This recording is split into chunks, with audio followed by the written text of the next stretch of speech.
Alright, welcome to our 2022 Avenger 26 BK. Starting right in the back bumper here, if you just kind of reach into that cap and pull it out of there, inside of the back bumper you're going to find your sewer hose. Take note of those two ears and the adapter here, that's how I'll be hooking it up to your sewer system. And the hose itself, once fully extended, is about 20 feet long.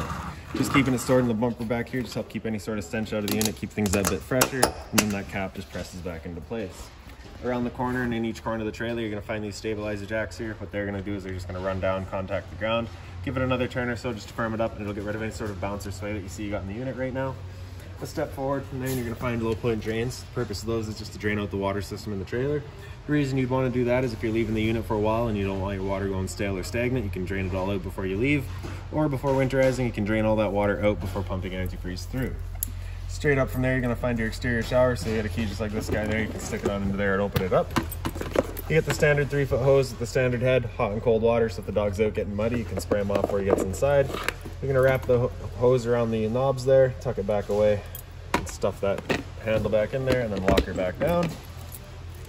Another step forward, and we get your power cord, so that just pops on open, and then you can see your cord comes on out of there. It's just a standard 30 amp end. Most campsites will have that. You can plug straight on in, and you're good to go.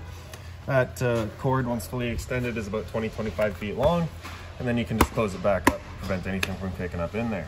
We do also provide you with a 15 amp adapter, so if you're looking to plug in at home to charge your batteries or run your fridge, you've got the power to do so.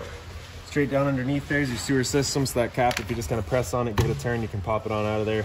You see it's got the same two ears on it that your sewer hose had, so it'll attach the same way. You're just pressing it in, giving it the turn, and it clicks on. On the left you get a gray valve, on the right you get a black, so the black valve's controlling your black tank. Your black tank is filled from your toilet, so it's of course going to be your dirtiest water, so we'll dump that first.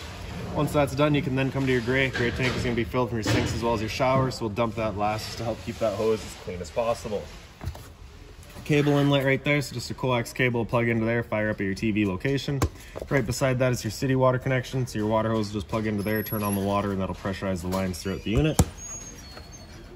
A couple of steps forward towards the front, we get the exhaust for your furnace. So if you're ever running your furnace, you just want to make sure it's not blocked off. It does get hot. A couple of more steps forward and we get your fresh water inlet. So just going to pop that cap off of there, stick your water hose into there and turn on the water, and that'll fill up your fresh water tank. You know that tank is full once it starts spitting water out of that vent there, or underneath you get that little blue vent towards the back. It'll start spitting out of there as well. This drain right there is your fresh water tank drain, so you just open up that valve, it allows it to drain itself out. So we'll just let that keep going for now. And then down here you've got a black tank flush, so you may notice over time after dumping your black tank, your monitor's still reading a third or 2/3, whatever it may be.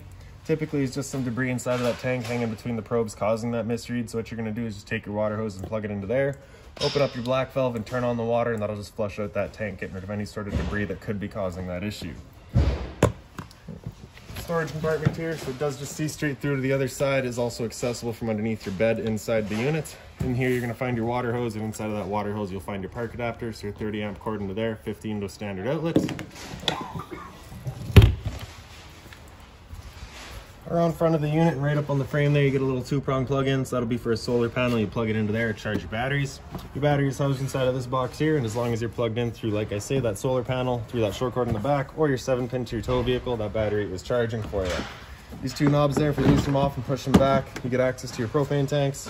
For the video, I'll turn it right off, and then right in the front here you can see that changeover is currently green with the arrow pointing over here, letting us know we're running off of this tank right now.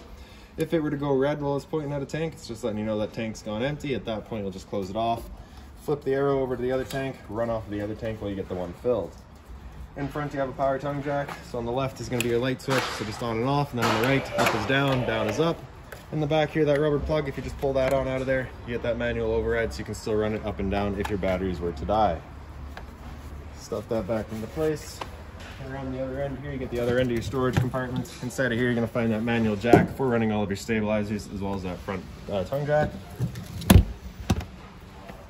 2 exterior speakers here. Right down below, it's a little T-handle. Just sits into the door right there, just holds the door open for you if you're using it.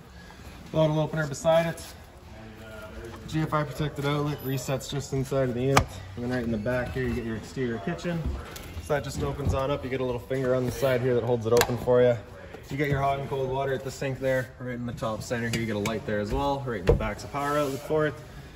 And then you get your stove here, so that's just going to pull on out. The travel latch on the side there, once you have it open all the way, you just close that off, it will lock it open. Then you can just flip it on up and make sure those ears come out. Have them sit down in place. Then we got your hose in here as well. So that quick connect, you're just going to pull the collar back, That'll disconnect it and you can pull it out of there.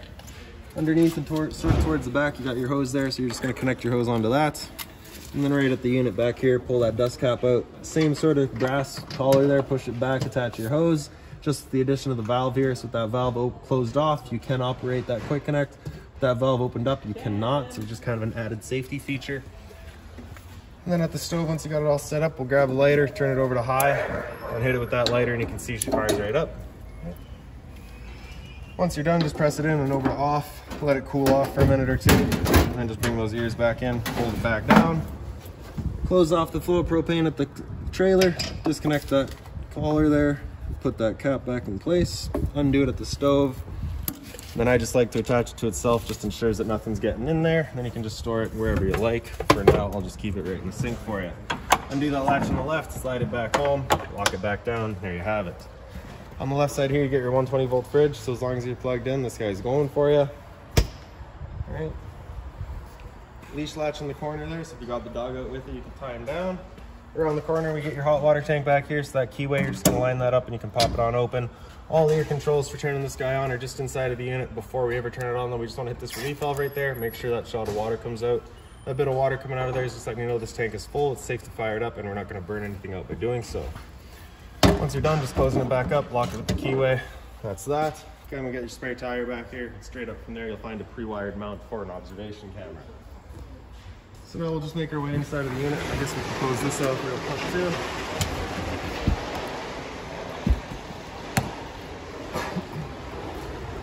So your assist handle just up 90 degrees and it falls into place. Then we can open up the door. Like I'd shown you, you can use that T-latch to hold the door open for you. The yellow handle, either way, will undo the latch, then you can slide your steps on out. The steps are on your little quick pin here, so you're just gonna push that up, you can undo it, then you can extend or retract your legs just based on your campsite needs. So now we'll make our way inside. As you get in here, right on the left is your fire extinguisher. So of course it's standard, pull the pin, point and shoot. Straight up from there we get your light switches. The one on the right will do your one entry light there. The one on the left does your awning light outside. Your awning itself is on this switch here. Press and hold extend and that awning will make its way out. So once that awning is fully extended, we'll see a little black flap come down as well as the black of the metal tube. Once you see that, you're going to want to stop. If you were to continue extending, it can actually wind itself up backwards, in which case our fabric will be underneath the tube, allowing it to then hold water, accelerating the growth of mold and mildew. So that flap's just a little bit sticky, so we'll come back real quick, and there it goes. And then once you see the tube, we'll stop. Now if it were to start raining, it's of course going to hold some water anyway, so what you're going to do is grab either arm, front, or rear, and you're going to pull down on it. Then you get this knob here that you can just tighten down. Then you see that changes the pitch of the awning out at the head, allowing water to then run off. But if you like that angle better because it does give you more shade, you can do the same thing with the arm at the front. Before you bring it back in there, you just make sure that knob is loosened off with the arm fully extended, just so we're not running the risk of bending them. And then we'll press and hold retract. The awning will make its way back in. Again, we're just watching to make sure that our fabric is over top of the tube.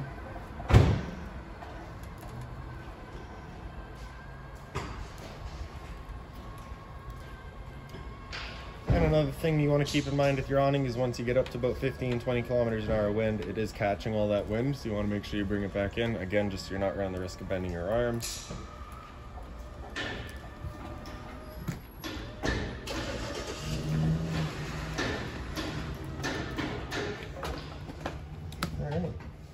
So now we'll come up into the front bedroom here.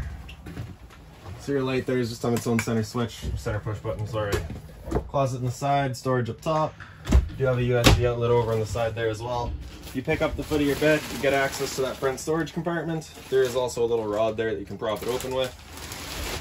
Your sliding door is just on a little travel latch back here, and then kind of up the wall from there. You've got a TV backer, so if you're looking to have TV, it's going right there. Power outlet, cable and satellite outlet for it.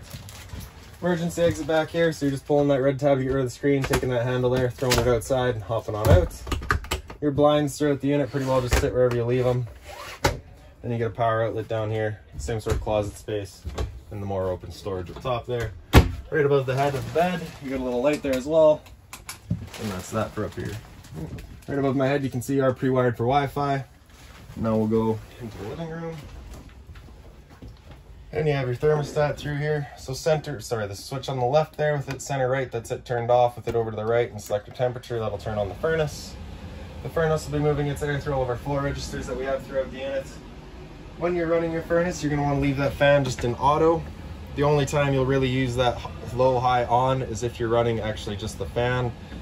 So there's your furnace. Now I will just mention real quick, the first couple of times you use that furnace, you might get a bit of a smell throughout the unit. It's just a new furnace smell and it will go away. Center right was off, center left is your fan, so that's where I'm saying you can run either your low or your high fan just to choose, you know, how much air you're moving around. Otherwise, you do want to leave it just in auto. For cooling, we'll go full left there, select your temperature, and then auto fan again. That'll turn on the air conditioner. With your air conditioner going, you basically got two different options. You can have these two louvers here closed, in which case we're using all of the ducting to move our air, or you can open them up and it just dumps all of its air into the living room here.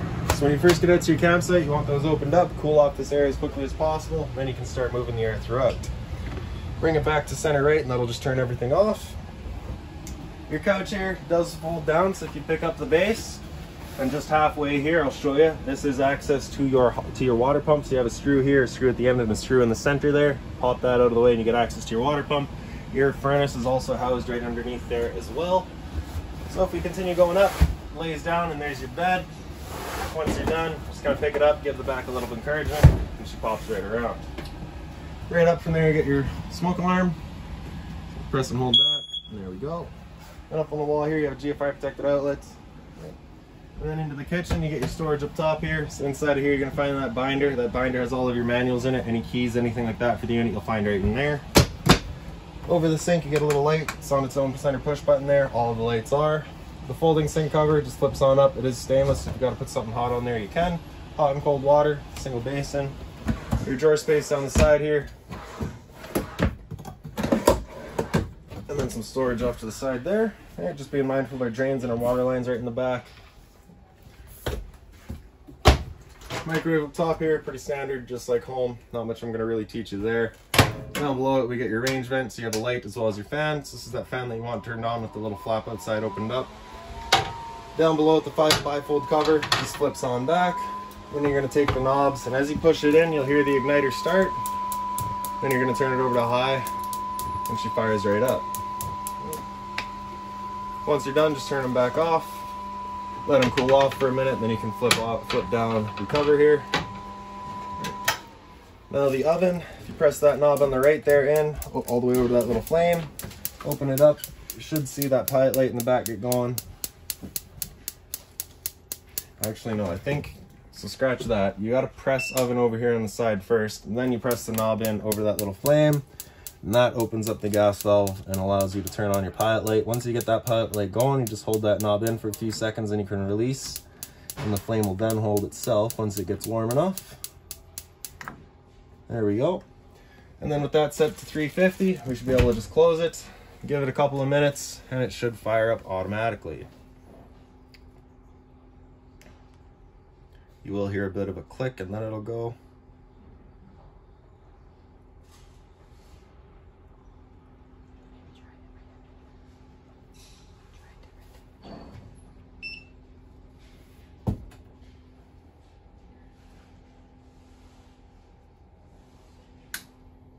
There we go.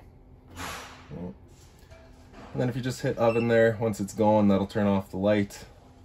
And then when you're ready to turn it right off, you're going to take that knob there over to off, and that'll shut the whole thing off. Some storage down below here.